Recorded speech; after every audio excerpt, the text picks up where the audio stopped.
On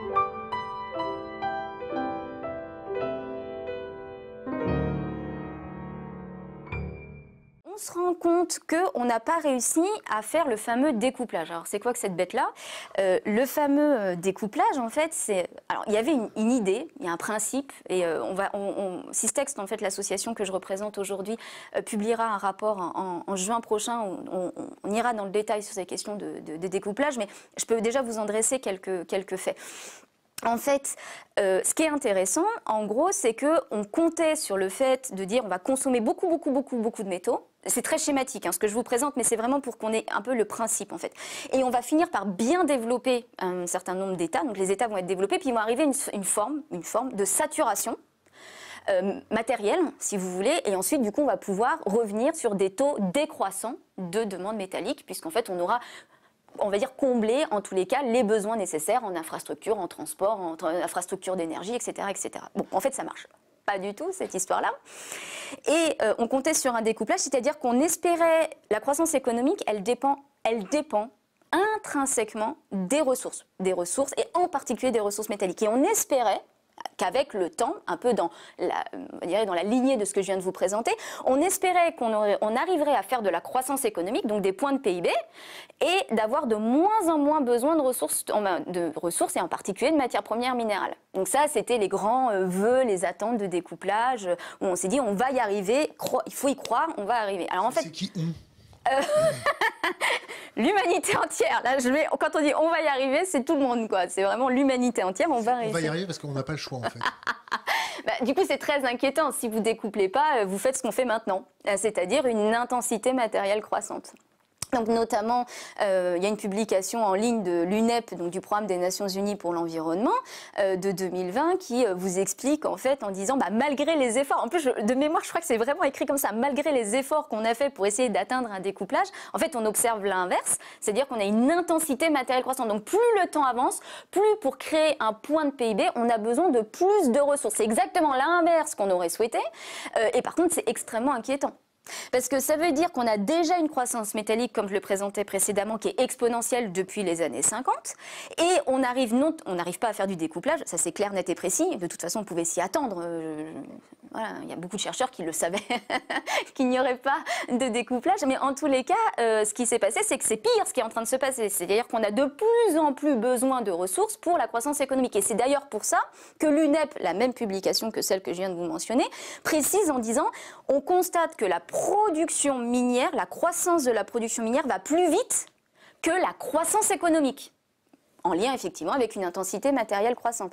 Et parallèlement, si on se réfère aux travaux de Chrisman et Gégourel de 2020, eux, ils vous disent, on constate que la production minière et la croissance de la production de matières premières minérales croît plus vite que la croissance démographique.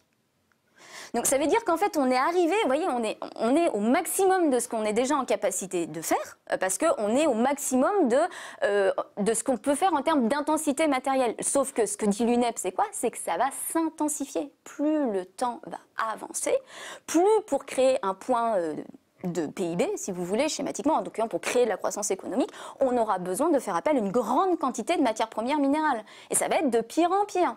Donc, on a déjà cette croissance exponentielle, pof, on rajoute ces tendances d'intensité matérielle croissante, et ça suffisait pas, pof, en 2020, pouf, on rajoute en plus les plans de transition.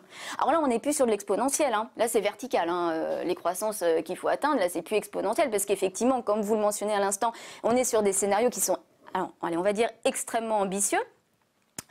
Personnellement, je me le permets, je trouve ça délirant, les plans qui sont aujourd'hui annoncés en matière de métaux, parce que c'est des quantités, enfin, pour annoncer des quantités, de modéliser en disant on va correspondre, enfin on va respecter les accords de Paris et donc on va déployer je sais pas combien d'éoliennes, je sais pas combien de panneaux photovoltaïques, je sais pas combien de véhicules électriques.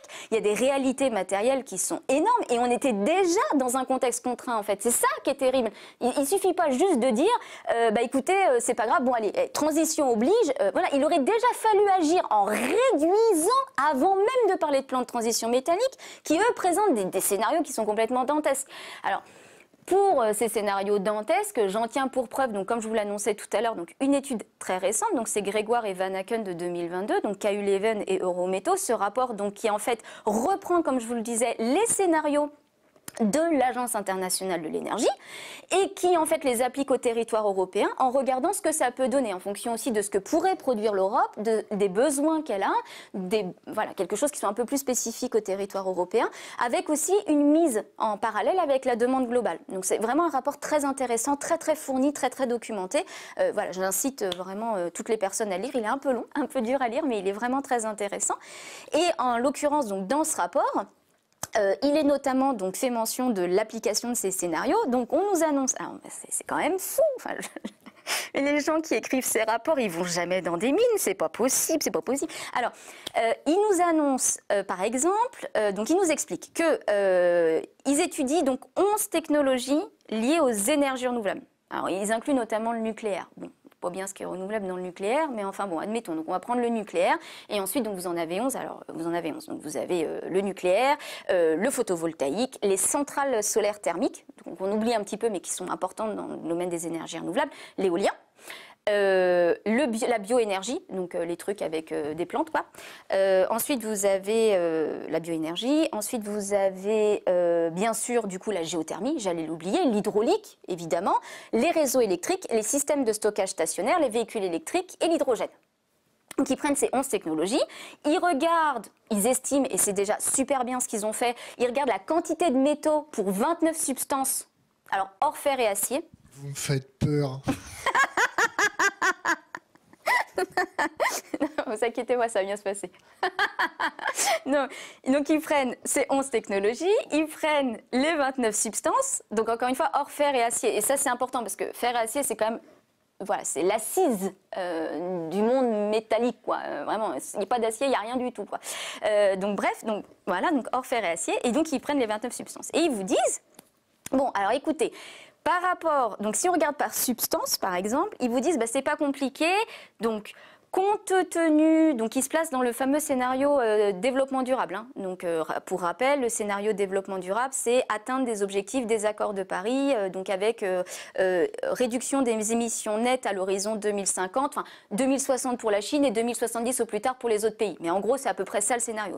Les engagements sont tenus, les engagements des accords de Paris sont tenus. Avec ce scénario-là, du coup, ils vous disent par rapport à la demande totale de 2020, donc par rapport à la quantité de métal qui avait été demandé en 2020, on va multiplier, donc par exemple pour le lithium, que multiplie 21 en 2050. 21.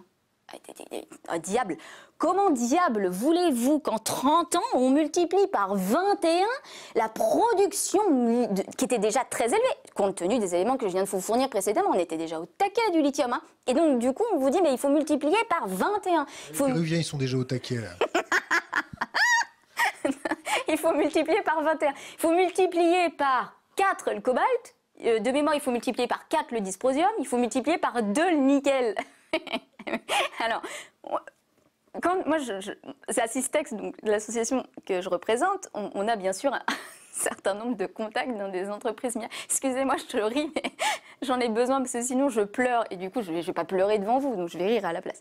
Et donc, du coup, on a des contacts dans des sites miniers, de gens qui travaillent dans des sites miniers à différents postes. Et quand on leur annonce ce genre de chiffres, mais les gens, ils nous disent, mais on est déjà au maximum de ce qu'on peut faire en termes de productivité métallique sur les sites miniers. On a des contraintes qui sont énormes, des taux de rentabilité qui sont gigantesques. Vous imaginez pas qu'en un claquement de doigts, on va réussir en fait à produire 4-5 fois plus.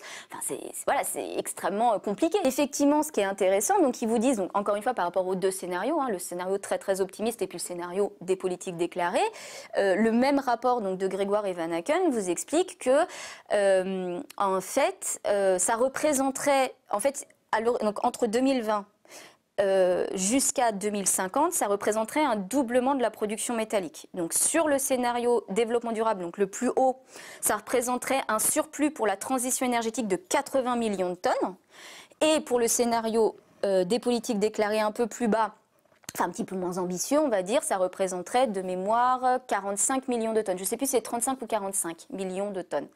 En tous les cas, sur le scénario à 80 millions de tonnes, on voit très bien en fait à quelle part contribue chacune des fameuses 11 technologies dont je vous parlais. Et donc sur ces 80 millions de tonnes, donc nécessaires à l'horizon 2050 pour assurer la demande de la transition énergétique à l'échelle globale, donc à l'échelle mondiale. Et bien sur ces 80 millions de tonnes, vous avez 50 à 60% pour les voitures électriques. Pour les véhicules électriques.